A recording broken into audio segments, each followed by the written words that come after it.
As we look at the Benjamin Hites car, welcome to the Ferrari Challenge North America Round 2, Race 2, Race Day 2, and the Trofeo Pirelli cars ready to do battle out there on track. A 30-minute race to come. That mix of Trofeo Pirelli Pro and AM drivers in the searing heat here in Sebring. Looking forward to a very exciting race. Going from pole position is going to be Cooper McNeil. Alongside is going to be Benjamin Hites. So what can we expect? Well, we can expect some great racing. It's a very different circuit to that we were at for the first round, which was at the Circuit of the Americas, and some fantastic circuits still to come. Oh, they are. Yeah, the roller coaster ride at Laguna Seca, the WeatherTech Raceway, Montreal, Supporter Formula One, Indianapolis, the IndyCar road course they'll be running on there, Homestead, Miami, a very challenging and fascinating Roval, and then the Finale Mondiale in Mugello, Italy. Boy, what a lineup. Yeah, great calendar for 2019 for the Ferrari Challenge North America, visiting some iconic circuits, that's for sure. This is precisely where we are then in Sebring, of course, renowned circuit for endurance racing, and therefore the 30-minute races that we're seeing for the Ferrari Challenge. You know, it's a minute-by-minute excitement and entertainment, this 6-kilometer circuit, which itself proves its own challenges, doesn't it? It does, and one of the challenges, you saw that little target-looking thing on the map of Florida, yeah, because all of that water around that targets Central Florida for humidity, and that's what we're seeing here today. Temperatures in the upper 80s, humidity pushing 60% out there right now, and these drivers, we've talked about it, as there you see it, they get locked into a convection oven and have to perform and execute for 30 minutes of intense competition. I feel somewhat guilty now. Here we are in our air-conditioned studio. But another thing they have to contend with, and we've talked about this a lot over the weekend, but you can see it really played out in the picture that we've got there, is the changes in terms of the track. You know, some parts are concrete paved, some parts are tarmac. And some are patched right in the middle of both. Yeah. And every one of those little changes in pavement retain heat differently, and as a result retain or lose grip accordingly, and that's where these drivers, you hear teams talk about chasing the track. Yeah. This track is one of the most chased, and for the simple reason that you've got so many different pavement changes that you've really got to be up on it, because as you transition across those, Dave, you know, the car's going to change grip, lose grip, gain grip, and if you're behind the wheel a little bit on that, you know, for instance, we saw with Danny Baker, the spin that he had in the Copa Shell race in turn 5, that may have been brought out by he's on a different line going through there, right, maybe a different pace, you know, piece of pavement change that could have caught him out. 17 cars about to do battle, and to take us through at least some of them, here's Shea Adam. We'll try to get through as many of the cars as we can. Now, the drivers, that's a different story. You'll notice here on the grid, anything to do to try and stay cool, because there's about 15 minutes from when the drivers arrive on the grid to when they actually see the green flag. Benjamin Hites getting the assistant of leaf blowers to try and help cool down. This is yesterday's winner, the young Chilean who managed to take the win in car number 33. Starting on pole will not be him, though. It will be Cooper McNeil in car number 63T. That is a different car than the one he ran yesterday. This one proved to be much, much quicker, as he set a 2:03 in qualifying earlier on. But you might notice, if Dakota just leans down and looks through, there's no driver in there. And if we look at the next car back, which is also a Scuderia course driver, there's no driver in there either. Well, where are they, you might be asking? If you pan around to the left, you'll see there's Cooper McNeil sitting in the shade, lounging. Thomas Dipple coming over to join him. They're drinking some water. They have ice packs to go in their fire suits, doing anything they can to try and stay cool before today's race, because it is going to be a scorcher. And they say keep your friends close, your enemies closer. Well, in terms of what Cooper McNeil has to deal with, enemy is alongside him. Right behind him is an ally, Thomas Dipple. We'll have to watch the two of them as to what they do at the start of the race. But there is a second class running here today, Trofeo Pirelli AM. That will be Ziad Gandauer, who took the pole position in that class. A guy who made his career rally racing, who said Sebring is about the bumpiest thing he's ever experienced. Remember, he's driven off-road where there is no pavement. That's telling you something about just how bumpy Sebring International Raceway is. 3.74 miles around, 17 turns. To master all of them, well, you got to be pretty skilled. In terms of guys who are very skilled, we've got Barry Zeckelman here in the American Metal car. That is number 99. Always love the way that this thing pops, and Barry is pumped up and ready to go. Didn't exactly have the race that he was hoping for yesterday in terms of a 5th place finish. He's going to try and knock it up a couple more positions. Alongside him, Amir Kermani, another guy who makes his home in Florida, so he's going to look for a good show here at Sebring, getting ready to get in the car also. We've got in car number 46, Martin Burrows, who was definitely looking for redemption today. He finished third in both of the races at Circuit of the Americas. Yesterday, he did not finish the race, though, after leading for a good chunk of it, so he will be somebody to keep an eye on over the course of the race. Now we come to Joe Roubo in car number 28, and you'll notice that Joe's car, silver and black with the Ferrari accents all over it, also has something a little bit special over the door for Geneva. Joe is racing with a heavy heart as his mother-in-law is not doing very well, and she is currently unable to be here at the track. The command to start the engines has been given, though, gents. We are ready to get going. We only got about halfway back on the grid, but trust me, you won't be able to miss the rest of these cars. Well, I think you did jolly well to get halfway through the grid, truthfully. Well done. As we saw then, Cooper McNeil and Thomas Tipple, very, very late to get into their cars, using as much time as they could to keep as cool as they could, because, as you said, it's like a convection oven in those cars. Well, they must have scrambled to get in their cars that fast and buckled up. But I noticed, here's the reason I think that was happening. Mm-hmm. You noticed there were no tubes or hoses hanging out of the driver suits of either of those drivers. Sure. I think they're foregoing using the cool suits, which carry extra weight. And if they go wrong, then they end up pumping hot water around your body. And I think their plan was, we're not going to run the cool suit. Mm-hmm. We'll save the weight. We'll save the potential issue if it fails. Mm-hmm. We'll pack ourselves with ice and hope we can last with a cool moment under the awning and then get in the car for 30 minutes of competition. Race drivers, they're insane on certain levels, and they'll sacrifice this and that for a little bit more speed in the car. And speaking of speed in the car, the qualifying lap that Cooper put in, and as Shea said, it's a spare car. It's still a 488. The cars are the same, and sometimes each little car will just have its own idiosyncrasy, its nuance, and for Cooper, it just felt more at home. Because he didn't seem at one yesterday with the car, did he? No, he didn't seem at one, and therefore, whatever they would have done with that car, would that have dented his confidence and meant that he wouldn't have performed to the best of his ability? Well, they weren't even prepared to take that risk, were they? No. And he absolutely absolved everything with that run in qualifying, because I think on his first outright flyer, a remarkably fast lap that held comfortably for pole, and I think he said, okay, I trust this team. They've given me this car. I feel good. Boom. We got done what we needed to get done. And he delivered a message to a young man named Ben Yahites with that qualifying lap, didn't he? Yes, he did. And Benjamin Hites is going to be on the outside of him. And, of course, he's got his wingman, Cooper McNeil, right behind him as well on P3 on the grid, and that's Thomas Tipple. They're both running for Scuderia Corsa. Cooper McNeil, of course, for Ferrari Westlake, but Thomas Tipple for Ferrari Beverly Hills. Well, I'm intrigued to see what Cooper can do, because he'd certainly love to have his teammate Tipple have a great run today. Sure. So how does he negotiate, manipulate the start to let his teammate through into second to get inside of Hites without letting everybody go by him as well? It'd be fun to see if they try something like that or not. But obviously for Cooper, he's in this for the championship, as are all the guys in this field. And so, job number one for him is just lead coming out of turn one. Whatever happens behind him is fine. And if Tipple is able to sleep, to slip through, great. Here's the grid in full. McNeil, Hites, then first row. Then it is Tipple and Gandor. Then we see Armin Kahani and Barry Zeckelman. And Barry Zeckelman, the second of the AM drivers. Martin Burrows, then Joseph Roubo. Then it's Brent Holden, Joel Weinberger, Neil Kahani, and Mark Musso, occupying rows 4 through 6, ahead of Twest and Megru, Carell, Musial, and Tom Marici then on row 9 of the grid, going from P17. All the cars now on their formation lap then. Always a rolling start in the Ferrari Challenge and the Ferrari Challenge North America. You're very welcome to join us, and looking forward to this supreme Trofeo Pirelli race in the sunshine. 17 hot rocking cars out there to do a battle over 30 minutes. And just to throw out, I think it's worth saying one more shout out to Ziad Gandor in the number 24 Boardwalk Ferrari entry. That is a Trofeo Pirelli AM car. He starts 4th overall. That was a qualifying lap that he laid down. Barry Zeckelman in the Ferrari of Ontario entry is in the 6th overall spot, second. When you get two AM guys that far up the order, that's an impressive run. And we've seen what Ziad can do. We know Zeckelman's got some speed. This should be good.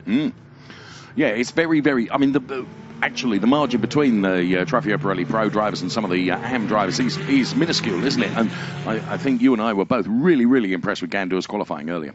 Yeah, I mean, it was a solid lap. Remember in the race yesterday, if you joined us, he ended up with that post-race penalty that dropped him down the order just a little bit. And I'm very impressed as a result. What he did is all he did was take any frustration he may have had with that, channel it, and lay down a brilliant qualifying lap. And that's the kind of thing you need to do when you're in a pretty solid points battle.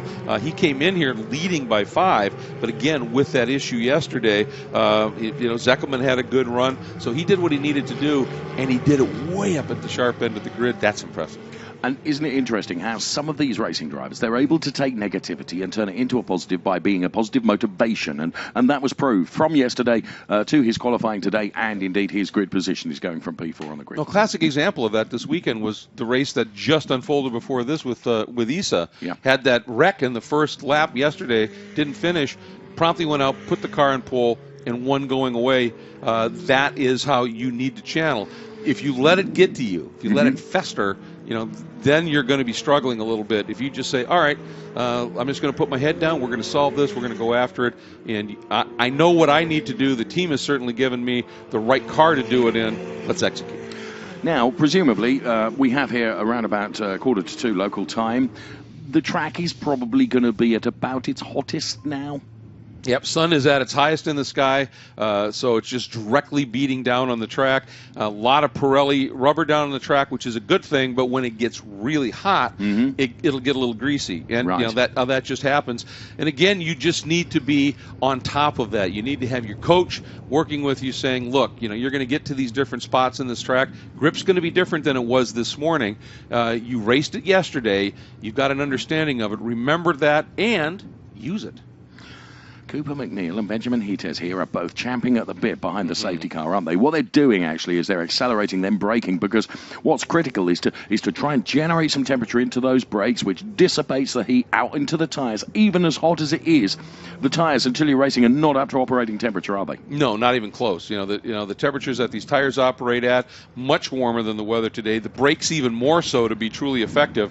And so you're absolutely right. They are just working things over here to try and get ready to go racing here. And you can see Cooper has that just nosed ahead just a little bit. And I think for Hites, he needs to really clock this start just right. We are green. Watch for Hites. Is he going to be able to do something around the outside? Cooper had to shift just a little bit there. Felt he was going to close the door. Side by side, and a big wiggle. Oh, Hites gets it all wrong. Ziad Gandor, he's the one that has to go wide, and he'll be on the loose stuff as well, so he loses out on a load of places as well. So basically, Cooper McNeil has managed to elevate Thomas Tibble into that P2 position because Benjamin Hites has gone backwards, so too has Ziad Gandor. Yeah, and give a huge amount of credit to Joe Roubo, who was the car that I think Gandor came right in front of, and Roubo recognized it, opened the wheel up, let him come in without causing any kind of an incident, and that was an absolutely heads-up drive by Roubo. So Cooper McNeil leading from Thomas Tibble then in P2, and there you can see Benjamin Hites trying to make the best of a bad job and a really botched start there, and Benjamin Hites trying to claw his way back on this opening lap now. And we're only a part way through this opening lap, but Cooper McNeil doing everything that he needed to do by making sure that he converted that P1 position in qualifying into P1 in the race. And an absolutely stellar recovery from the 24 of Gandor after being forced wide like that. Came back on right in front of Roubo and then laid a pass immediately and picked up another spot as he came back on. That was a great recovery and just shows you the intensity that he is racing with today. Good look there at the number 13 of Mark Muzzo. So the cars scream through this Sebring circuit on the opening lap of this 30-minute Ferrari Challenge Trofeo Pirelli race. That mix of pro and AM drivers battling all the way through the grid. The race being led by Cooper McNeil there. You could just see Benjamin Hites ahead of the Ziad Gandor car. Yeah, and the guy that he came back on, and you would have thought, okay, his tires have got to be a little bit dirty. It's going to take him a minute to clean them off. He wasted no time, went right back around the number 6 of Joel Weinberger, the Continental Autosports entry, and picked that spot up. And there is a look, the number 99 of Eckerman, Ferrari of Ontario. 5th yesterday, looking for a little bit more today. And in the battle right off the drop with Benjamin Hites right behind him. Yeah, Hites, that wiggle was hugely costly. And fortunate, nobody collected him. Cooper McNeil has put himself 2 seconds ahead of Thomas Tipple. He's really stretching his legs, isn't he? McNeil leads from Tipple, then it's Kahani, and then it's Martin Burrows ahead of Eckerman, and then Benjamin Hites. I thought it was interesting on that start. You saw Cooper actually move to his left just a little bit. He said, "I don't want, if Hites tries to squeeze or whatever, I want no part of that." Sure. Gave himself plenty of room, and then Hites just got a little bit too wide, got into some of the slipperier parts of the outside lane of that track, and did a nice job to save it. Everybody avoided him, but boy, Gondor had to go way around the outside, came back in, some real heads-up driving throughout this pack. No contact when it could have been absolutely horrendous. Yes, it could have been horrific, couldn't it? So McNeil then, and here we can see an overtake on, just diving to the inside of the John McGrew car. There was the 36 car of Neil Kahani. Kahani wasn't able to make that stick, but McGrew kept with his line as well. So those continue to fight, and just reinforcing the comfort that Cooper McNeil feels with this car. He's still continuing to increase his lead at the front, but we're focusing on this battle at the moment. It's going on for P12, 13 and 14. Back down there, you can just see the number 72 car, Tom Marici there, one of the gentleman racers. But if I may say, John McGrew appears to be a little bit of a cork in a bottle here, because the number 36 car of Neil Kahani is desperately trying to find a way past. Well, of course, Kahani was yesterday's winner, now sits in the 5th spot. McGrew found a lot of pace relative to how he qualified yesterday this morning, so he's looking a lot racier. But you're right, everybody up front starting to check out just a little bit, and I think it may be McGrew's car is just taking a little bit longer to come in. They may have run a little different tire pressure on the off here, and Kahani tried to see that silver car tried to square up the exit of the Le Mans curve, turn 16, to get a little bit better run, but he clipped a little bit of the curbing that's down there, and it gave the car a little bit of a wiggle, and that's all part and parcel of it, is figuring out when I can go to throttle and what I can do to not spin up those rears a little bit. Even with traction control, when you're bouncing over a curb, it doesn't help you much. Those 5 cars really out on their own, aren't they? Yes, they are. Benjamin Hites now is under some pressure, it has to be said, from the number 24 car of Zia Gandor. Gandor was really pushing him, Benjamin Hites, who was so sublime yesterday, finds himself under pressure. But of course, himself, Gandor, is under some pressure from Joe Weinberger and Joe Roubo as well. Yeah, Weinberger was the guy that Gandor had, when he recovered, came back and laid a very quick pass on. But now Weinberger looks like he's got to measure just a little bit. And Gondor, of course, his heart rate had to be going through the roof as he's bouncing through the dirt on the exit of 1, and did a nice job of focusing that. But now Hites starting to pick the pace up a little bit, opened a slight gap to Gondor, and now all over the back of Eckerman. So Barry Eckerman then going to have to defend hard here from Benjamin Hites. Barry Eckerman is he's certainly shown incredible pace as well. So too our race leader, just keeping an eye on the timing screen. 4.015. Martin Burrows in the pit lane. Shay, find out more. A bit of chaos going on down here, guys, because obviously in a 30-minute race, you don't expect the car to come into the pits for any sort of emergency service. That's exactly what Martin Burrows needs. He needs a new left front tire. They didn't even have an air gun ready to go to try and replace the Pirelli that he started on, and they had to take one of the tires that he used off earlier. Now they're looking back in the well trying to see what's wrong with everything. This car is not going to go anywhere anytime soon. Looks like a second DNF for Martin Burrows. What a shame, and apologies, Shay. It was finds out more as opposed to find out more, which sounded something like an order, and I apologize for that. Yeah, it's unfortunate. I mean, Burrows led a large part of the race yesterday, had himself a great drive, ended up with that problem late in the race, but unfortunate to see him coming. Now let's go back. Now watch as they come up here. Watch Cooper right about here. Whoop, I want no part of that. And Hites a little bit wide, big wiggle right there. I wonder whether there was a little bit of contact from Tipple on the back of Hites. Yeah, that's a good point. Gondor had to take major evasive. Right there, Roubo. See Roubo move way over? Yeah. He saw Gondor coming and said, I got to give him some room or we're going to have a wreck. And that was really, really solid track awareness, once again, by Joe Roubo. Well, can't be sure about that, but just looking at that replay once possible. Again, I wonder. There indeed is Thomas Tipple then, who's running in P2.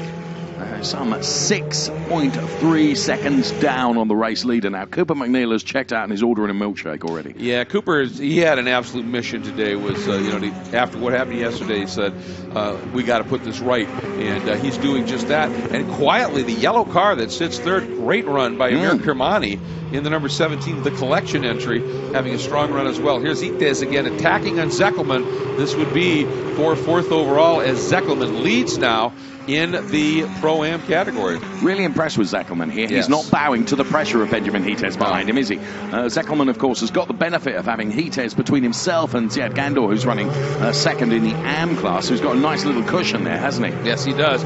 And best laps right now for Zeckelman and Hitez, the difference, 1/1000th of a second in terms of their best laps. That is running a pace. Now, Hitez right there. This is a section of track he really has figured out. I thought he might try and surprise Zeckelman down into Tower turn 13 here. Didn't that lap, but I think if he doesn't get through at another point, we may see him try and make that big surprise move there. Good look there, 13. Once again, Mark Muzo. And finds himself right now, Muzo does, sitting in the 7th spot in the Trofeo Pirelli category. So there you're looking at the Joe Roubo car then. Joe Roubo, as you said, had to make Hastie's exit as Itez came back out onto the track. So what have we got? About a third of the race done. We've got 21.5 minutes of the race still to come, leading by Cooper McNeil as we follow these cars. This is Benjamin Hitez then. And I remember he was all over the back of Zeckelman going into turn 13, and now Zeckelman has a sizable margin. So you wonder if maybe there wasn't a little bit of a slip somewhere for Hitez, because now Gandor is right on his wing. Yeah, he is. He's right on him here. So Benjamin Hitez now, rather than trying to attack Barry Zeckelman ahead, is having to think about defending from Ziad Gandor, who is right behind him. So Benjamin Hitez at the moment is... he's having to focus more, perhaps, on his rearview mirror than on the windshield going forward. But, of course, Ziad Gandor himself has got Joel Weinberger and Joe Roubo and Mark Muzo behind him. So whichever way you look, these drivers have all got to cope with that pressure. They do. And then behind Muzo, there's a small margin, and then Brent Holden, and then a little bit more of a gap back to the gentleman who was running fourth in the Trofeo Pirelli AM class, yesterday's winner, Kahani. Wide there for Gandor, and thought Weinberger might have a chance. Well, also thinking that he might have a chance. Here comes Roubo. You are right, sir. Now he's on the wrong side for the left-hander that's coming up, but Roubo sure let him know he was there. Yes. Whilst all this is going on, and I'm sorry to keep harping on about this, but now McNeil is like 8.5 seconds down near, leading this race. So this continues to fight out then the Ziad Gandor car. McNeil just turned a lap sub 207. Whoa. 206.9. That just gives you an idea of the pace. Everybody else, only Tipple has run a 208 in this lead group. Everybody else in the 9s. Such is the pace that Cooper McNeil has unleashed here. Well, the team obviously did the right thing in terms of putting him in that car, didn't they? They did. They sent something and were able to deal with it. Now, Hitez has finally got back onto the rear deck of Zeckelman, and he's got a tow. Those two cars, sort of middle screen here. Here we go, that silver car with the red car with the green highlights just going out of frame. Didn't try the move heading in. Then Gandor, Weinberger, and that white, or that black and red Ferrari. And there is the white WeatherTech entry, serenely on his way for Cooper McNeil. Across the bumps, he's able to be super smooth, isn't he? Because he's got no one ahead of him and no one troubling him behind either. This is Cooper McNeil then, giving us really a masterclass of the way round this Sebring circuit. Of course, he has lots of experience of racing here as well, so he knows where to pitch that car and pitch the car absolutely perfectly. And his lead now up to 10.5 seconds in the first 12 minutes of the race. Absolutely, it's impressive, but the problem is you get a huge lead like that, and if you start to back off, that's when you can start to make little mental errors. He's really got to stay focused.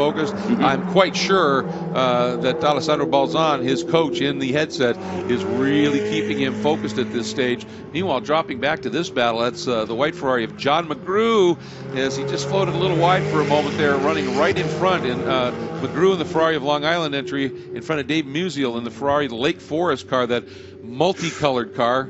If you get up close to it, it's like a snakeskin graphic with lots going on. And then behind them is Chris Carroll in the Scuderia Corsa Ferrari of Silicon Valley entry.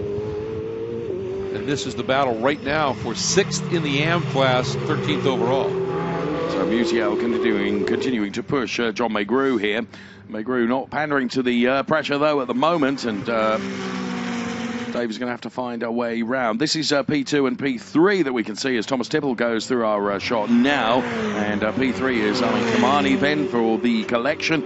And Kahani some 12 seconds down on our race leader before we get to the Zeckelman-Heates battle, which continues to rage. But Thomas Tipple is about on his own as well, because he's got a couple of seconds over Kahani, so he's not being pressured at all, and he certainly isn't pressuring Cooper McNeil either.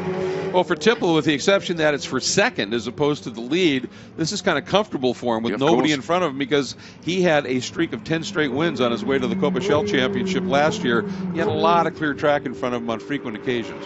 I was talking to him at an airport recently, and Thomas, Heates has gone through. Yes, he has. Thomas, of course, elevated from Copa Shell straight into Trofeo Pirelli Pro, and it's proven to be the right one. Benjamin Heates on his fight back now. Here's Shay. It's all about trying to stay calm, fast, and clean for Benjamin Heates. That's what they were telling him over the radio yesterday en route to his win. Well, today it took a little while for him to remember the calm part after the start not going the way that he had hoped so. After yesterday went so perfectly, took Benjamin a couple of laps to settle back in and then finally be able to reel off the guys in front of him. He did get around Barry Zeckelman, but the crew are being very careful not to talk to him over the radio unless they have to. They're trying to make sure that he stays in the zone now that he's back in it. Well, I was just going to say, prior to, now he's made the pass, his best lap thus far, a 2:08.748, while he was behind Zeckelman. Be interesting to see now that he's got a little bit of clear track, what kind of laps he's able to throw down in pursuit now of a podium overall and Armani.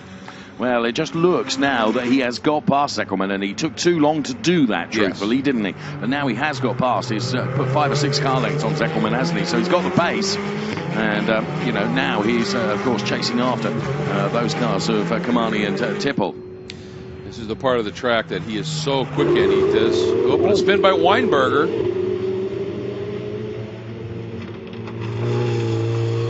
Looks like a left front corner. I wonder if there's a little contact of some sort. Let's take a look, see if we can see what happens. There's Heates. Oh, yeah.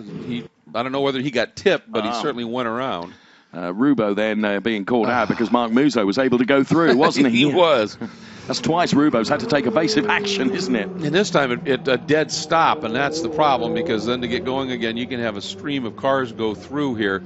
So there's Tipple, first car just going out of your picture. That's second, then the yellow Ferrari of Armani, and then here is Heates. There is Zeckelman. Heates is quicker than Tipple. So the catch-up is on, isn't it? And we're a half race distance with 15 minutes of the race remaining. There is the number 99 car of Barry Eckerman, who's leading in the AM class for Ferrari of Ontario. Ziad Gandor P2 in the AMs, and P3 in the AMs is Brent Holden. And this is interesting. Zeckelman, first car in your frame here, and that beautiful blue and silver liveried car leading AM. There's Gandor, pole sitter in AM, now second. Nobody between them. It's going to be interesting to see what kind of speed now Gandor can generate. Can he close down on Zeckelman? Well, so there the number 24 car of Ziad Gandor. Chasing after Barry Zeckelman now. And Heates, just what we thought. He just now turned a 2:07.4, and he was in the high 2:08s when he was battling with Zeckelman. So, and that lap now has about a second and a half faster than Kermani for Heates. And look at Gandor, big chunks he's taking out of Zeckelman right now on this lap. And of course, taking those chunks out critical, and it gets you up to the car, but it doesn't get you past necessarily, does it? And the same applies to being chased by Gandor here, and Zeckelman knows that. He's got to find a way around him. Benjamin Heates took a long while to get past him, and Heates, of course, in his own way, chasing down Kahani, he's going to have to find a way past him. Well, for Zeckelman, what he needs to do, and remember, the rule in terms of defending versus blocking is you cannot make a move as Musial has a moment, goes around. Yep, so Dave Musial will get the car back out onto the tarmac once again. And this is how it happened then. Trying to go around the outside of John McGrew, just puts a wheel onto the dirt, and that's enough to kick the back out, isn't it? Yep, there's behind those curbs, that sand, and it divots a little bit back there, and it just caught him, bounced the car up, and snapped him around. So now McGrew no longer has Musial behind him, but that is going to allow Chris Carroll in the Scuderia Corsa Ferrari Silicon Valley entry, that red, white, and blue entry right behind here, gives him a little bit of a free run at this stage to be able to come up. And again, in qualifying, we saw Carell. It looked like he was on a flyer, caught some traffic, and it was late in the session, and he just didn't have the time to try anything again. Oh, McGrew slow out of the Le Mans corner, and this gives Carroll a chance. Not sure what happened. We were looking at Carroll, and McGrew had something. I don't know whether he just had the car step out. He's going to try and defend. Carroll, is he going to force the issue? No. Interesting. I'm being very gentlemanly here. Yes, indeed. Now he comes down the inside. But that puts you on a much bumpier line. Well, they are side by each onto this front straight. So going into turn one now, Carell's going to be on the wrong line, isn't he? Because it's going to be the outside. There's a healthy respect between the two of them here because they've left each other racing room, haven't they? And if Carell is able to hold on to this, just done it, hasn't he? Yes, he has. And again, the gentlemanliness he showed was returned by McGrew. And that's something that you don't think about sometimes. But when you show respect for the driver that you're racing and something happens and you open the door up, they remember that. And if there's another scenario where you need the favor, they'll give it to you. Yeah, and that's nice to see, isn't it? It is nice to see. So look at this. Hitez through already on Kahani. He's done it. And now the chase is on to Thomas Tipple, and there's time to do this. There's 11 and a half minutes of the race left to run. Yep. So watch it here. Boy, he got it done early, didn't he, heading into the hairpin? Got to the inside, and at that point, there's really nothing Kahani can do. You hope then that Hitez just overshoots a little bit, and you can turn back underneath. Hitez not having that issue at all, had that car perfectly placed on exit. Now he's going after Tipple. Tipple's best lap so far, a 2-minute 8.6. Again, Hitez a 2.74. So there's Cooper MacNeil, margin up to almost 15 seconds. Yes, Cooper MacNeil is just not having a problem at all, is he? No. His best lap at 2:06.998. So Cooper MacNeil looking very comfortable in that car. And he's untroubled. He's got 10 and a half minutes to hold on to this. But I say hold on, it's hardly hold on because he's just looking at everything he's doing is perfectly. He's nailing every turn, isn't he? And just going about his business and consistently quick, which means that margin continues to increase. The one that's going to come under pressure now, of course, is the P2 driver, Thomas Tipple, as Benjamin Hitez is approaching at some pace. That he is indeed. And for Cooper right now, the mission is, as they say, hit your marks. Yeah. Be consistent, hit your braking point, turn in, apex, track out, and just continue to hit those marks. And he is doing that absolutely beautifully right now through that wonderful section of the track. Collier curve now up into Tower Turn that he's going to be taking the right. Feed the throttle on right here. And away you go. And it's a fabulous piece of racetrack, certainly. And there is Hitez. And be interesting to see just what that margin is this time by, because there's Tipple. I think Tipple is responding. I think Tipple might be. Car 28. Instant responsibility, drive-through penalty. So that's Joe Roubo, of course. So I think Tipple is responding. I think he's a bit quicker than he has been over the last few laps. He's been given the hurry up by the team because Benjamin Hitez is on his way. As you can see, we've got 9 minutes left to run in this race, and certainly his rate of progression is not as great on Thomas Tipple as it was on the car of Kahani. Well, and you wonder if Tipple, it would have been smart by the crew, because Tipple is obviously going to say, I understand I don't have the pace to go race with Cooper, so I've got a good run going here. Save a little something just in case I need it if I get pressure from behind later in the race. If there's a caution, I haven't used my tires up, and now I've got something to lean on. You know that Hitez has worked very hard to get through this traffic. Just getting around Zeckelman would have taken a toll. And so Hitez now, his tires may not be at their best, and if Tipple has just saved a little something, well, this is when this could really come to play out for him. And for Zeckelman, even though obviously Hitez got through on him, keep in mind Zeckelman continues to lead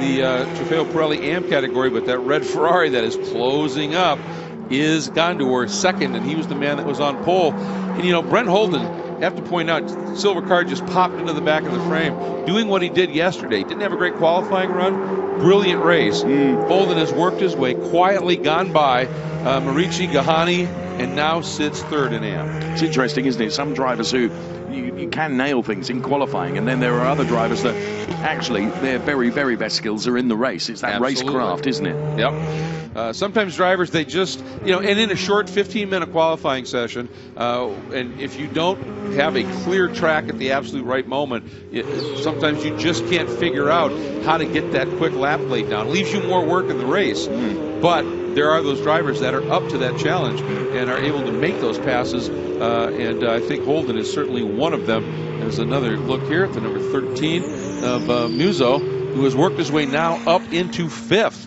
in the Trofeo Pirelli category, having a very solid run. So the top three then, Cooper McNeil, Thomas Tipple and Benjamin Hites in terms of the Trofeo Pirelli Pro drivers. In terms of the AMs, it's Barry Eckerman, Ziad Gandor and Brent Holden. And we are looking at the car that is placed P5 in Trofeo Pirelli Pro at the moment. That of the car of Mark Musso. The standings on screen for you as well. So we have 7 minutes remaining. Yeah, Musso, remember, in 2017 was champion of the Trofeo Pirelli AM category, and has stepped up into the pro side of this category and is acquitting himself very well. And here's that little bit of a battle. Holden now in front of Kahani, the second of the silver cars for Kahani. Remember, he won here in the race yesterday in the AM class in the Continental Autosports entry. But Brent Holden has taken the Scuderia Cava Ferrari of Newport Beach around and into podium position here. But Kahani not going quietly, is he? No, he's beginning to fight back now, isn't he, as they head down this back straight behind the paddock here and line up turn number 17 ahead of them. So this is interesting to watch then as they head into that turn. So Kahani not taking it lying down, that's for sure. And putting the chase on to Holden ahead. Under the bridge they go. And this is where they run really wide now. Well, Kahani does not. Kahani preferring to go to the outside. Of course, that will give him the outside for turn number 1, but they're going to be side by side going into that turn. They are, and it's a matter of now he's got the better radius into the corner. Holden has to keep that car placed down to the inside, and I think Holden maybe gave him a little bit too much room, and that allowed Kahani to carry some speed. Now Holden going to be way deep on the brakes. Kahani cuts back underneath, tries to get up alongside, and Holden had just enough, didn't he? It's great racecraft there with Kahani trying the over-under and Holden having just enough speed to be able to position his car in the place he needed it to be. A fascinating fight going on between these two, isn't it? And this is for the, well, in terms of the AM class, of course, there's the fight that's going on for the final podium place, so there's some honor up for grabs here. You bet there is. You want to be up on that box. Certainly the top step is favored, but any step there is interesting. And that drone shot we had showed you, didn't it, how never-ending turn 17 is. Just goes on and on and on, and it's bumpy throughout, and it's a teeth rattle. Yes. So for the moment then, Holden seems to be able to breathe a sigh of relief, but I suspect that Neil Gahan is going to have another go. We've got 4 3/4 minutes of the race remaining.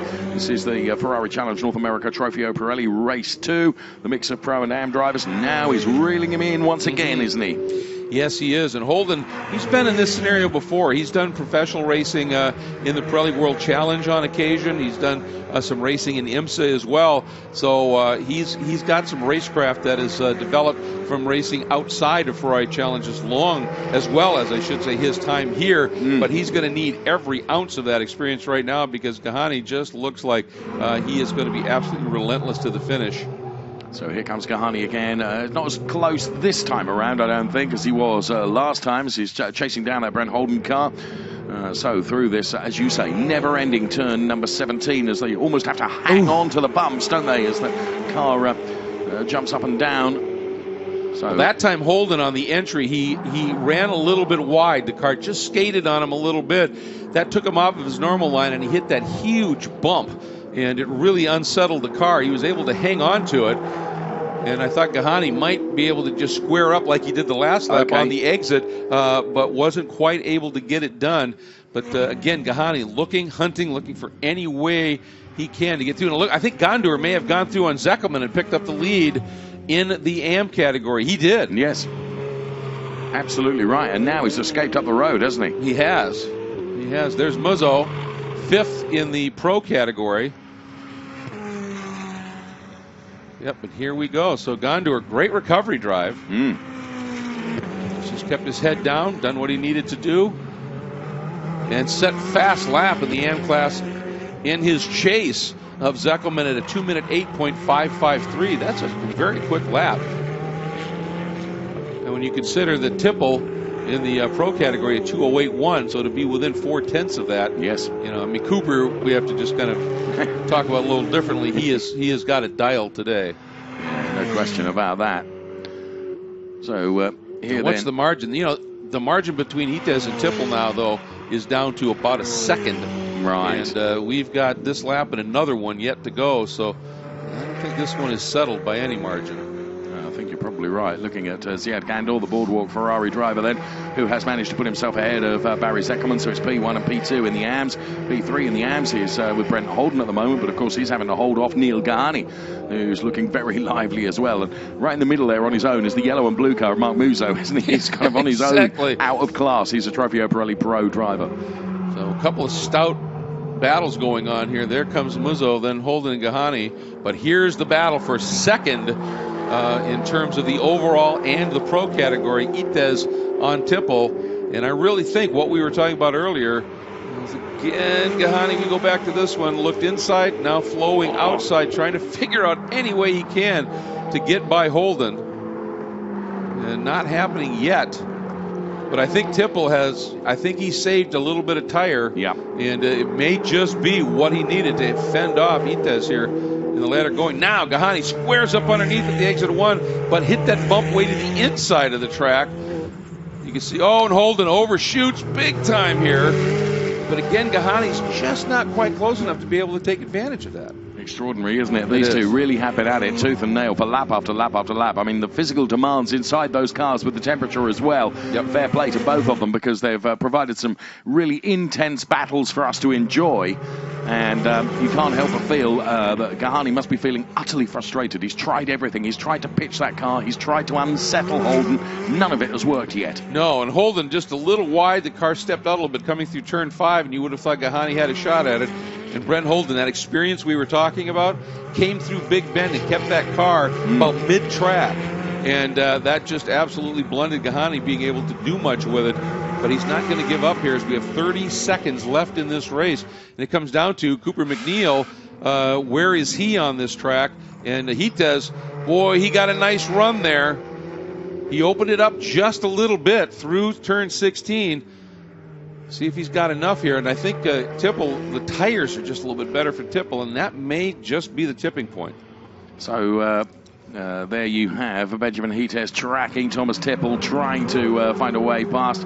The clock ticking down then. Here is Thomas Tipple then, and Benjamin Hites through that long winding turn 17 as they're about to start the last lap in this race. Cooper McNeil is up the road by a huge, huge margin, but Thomas Tipple, you know, is going to have to defend for everything he's worth in this last lap, as Benjamin Hites, whilst he may have pressured and pushed his tyres much, much more, and Thomas Tipple has got a little bit in reserve. Benjamin Hites, if he was on the rims now, he's going to try and find a way past Thomas Tipple, isn't he? Yeah, you bet. Hites, he is fast. There's no question. And Tipple, this is what we were talking about with Cooper. Tipple, sometimes the best defense is a good offense. And just keep your pace up, hit those marks, and don't let him get close enough to get a sniff of any opportunity here. And so here we go. Tipple now, right down the middle of the track. Now he can drift over, get set up, brakes nicely. Oh boy, Hites really quick into the hairpin, wasn't he? Yes, he is doing everything he can, but Tipple has got enough. Turn 13, the tower turn. Okay. Let's see. He's so quick from here, Collier, up to that turn. Let's see if he's got. And the question is, does he have the tire to really push it here? And I'm not sure he does. Yeah, just not close enough. Although right there, Tipple got that curb on the inside of 13. You get that hard enough, it unsettles the car, and you can't go to the throttle. Right. And I thought Hites might be able to do something there. But I really think Hitez is struggling with just general grip now on those. Whoa, but there's a wiggle by Tipple. Oh, that's just when he needs not to make a mistake, isn't it? And now look at this. It's going to be a very slow run out of Le Mans onto the back straight. But Hitez ran up and now runs off track. And that is going to absolutely stall his momentum. He ran so close up to the back of Tipple, he had nothing he could do but lift. Cooper, I don't think he's lifted since the green flag. I don't think he is. Has rather as he takes the checkered flag. An absolutely faultless drive. And Thomas Tipple, as they round those bumps and turns around turn 17, Thomas Tipple is going to finish ahead of Benjamin Hitez. So it's Cooper McNeil who wins from Thomas Tipple. Then Benjamin Hitez, a very good recovery from him to put it back into P3. Then it's going to be, or is it going to be Kahani that will take P4 in the number 17 car, but taking the win in the AMS, it's going to be Ziad Gandor, who has... Oh, Barry Zeckelman has dropped back. Look, he's got Mark Musso ahead of him now. It doesn't matter in terms of the class battle because Barry Zeckelman will still take P2. And that was smart for Zeckelman not to fight that too much and let him through. Had no bearing on his points. However, this was the battle that we were watching, and Holden able to hold off the relentless pressure of Neil Gahan for that final place on the AM podium. Amazing stuff. What a race. Yeah, it was. I mean, Cooper had, he put on the clinic, but behind him, it was absolutely fraught and entertaining. That was a masterclass, wasn't it, from McNeil? It truly was. It truly was. He was well motivated. You could tell that, and they gave him that car. And clearly, it was one. You slip into it, and I was thinking Jim Carrey's line when you get a car that's like a glove, and you just get into it, and it feels very comfortable, and that just ramps your confidence up. And he put on just a great display. Well, he adds yet another win into the book. It's 2 in the season so far. 2 wins, 2 P2s for Cooper McNeil then. And well done to Ziad Gandor for taking the win in the AMS. Of course, separate successes for both the AMS and the pros. And here's the replay. And this is where it all started. Exactly. And again, right there, you see that little move. That was McNeil saying, I don't want any part of this. And, there was a touch. You're right. And the touch came from Tipple. You are absolutely spot on. And that loosened up Hitez. And fortunately, Joe Roubo paying really close attention when Gandor had to come swinging back on after he went evasive. Then the field able to get through. But then this moment here, McGrew being chased by Musial as they head up toward 3, 4, and 5. And again, Musial here trying the outside, got in, hits this bump, boom, right there, lost it completely, snaps the car around. Fortunately, everybody able to miss. And then the attack from Hitez down to the inside here of Amir Kermani. That gave him 3rd spot. Kermani, just nothing he could do about it. Hitez had a tremendous run. And then the battle here, Kahani and Holden. Kahani in the second car looks to the inside on Brent, gets up along the outside. They just were like this all the way through turn 1. Holden trying to keep it down to the inside. And then watch this here. Looks like Kahani's got it done. Holden comes from way back, overruns the corner, but as Kahani tries to square up underneath, he wasn't quite enough alongside. Holden able to shut the door, and that battle would continue for a while. But for Cooper McNeil, a margin of victory, just a tick under 15 seconds as he put on the clinic. A couple of fabulous battles back in the track. There was Thomas Tipple with a solid run into the 2nd spot. But for Cooper McNeil, back on track for the WeatherTech Ferrari driver. So Cooper McNeil then. So very interesting. Now you've seen that because I wondered whether there was contact right at the start of the race, and you're saying you're confirming that. Yep, it definitely was. And this is going to be interesting here because we talked about it yesterday with Hitez with the win, the fast lap, and the pole. He jumped to a 3-point lead. Now Cooper gets the win, and it's even more of a swing, 1st to 3rd. I think it's 8 points, 1st to 3rd. Plus pole, plus fast lap, so Cooper could be back to the lead by 5 points as this one goes. And the man is learning how to lay down some pastry, isn't he? Yeah, we like donuts. That's good. Do, indeed. That's good. Long may that continue. What many people lose sight of is sometimes in motorsport when we get into this, we'll do it this way and we'll do it this way, and a marshal will not let you do that. No, to heck with that. We're in the showbiz. Exactly. Celebrate. When you have achieve something like this, one winning at Sebring, two winning in dominant fashion, the celebration, I mean, this is what you truly live for. Thomas Tipple then just collapsed on the roof of his car. To the right-hand side of Cooper McNeil there, you can just see Alessandro Balzan. Once again, needs a shave, but he's got sunglasses on there. It's the driver coach to Cooper McNeil. The difference in height between the two of them is really pronounced, isn't it? Yeah, and they used to be teammates running in IMSA competition, and those driver changes were always entertaining. Yes, the seat's going to be a little different, hasn't it, for Cooper as to Alessandro? Well, sometimes, you have a seat insert. I think Balzan had like a sofa.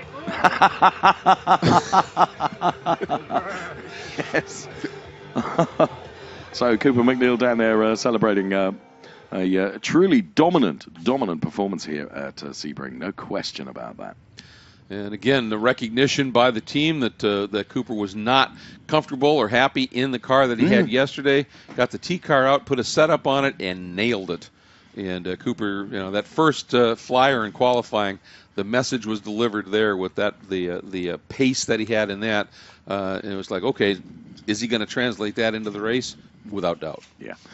No question was that. So you can see the cars all assembled down there ahead of podium ceremonies to come for both the classes in terms of Ferrari Challenge. And there is Thomas taking on some well-needed coolant.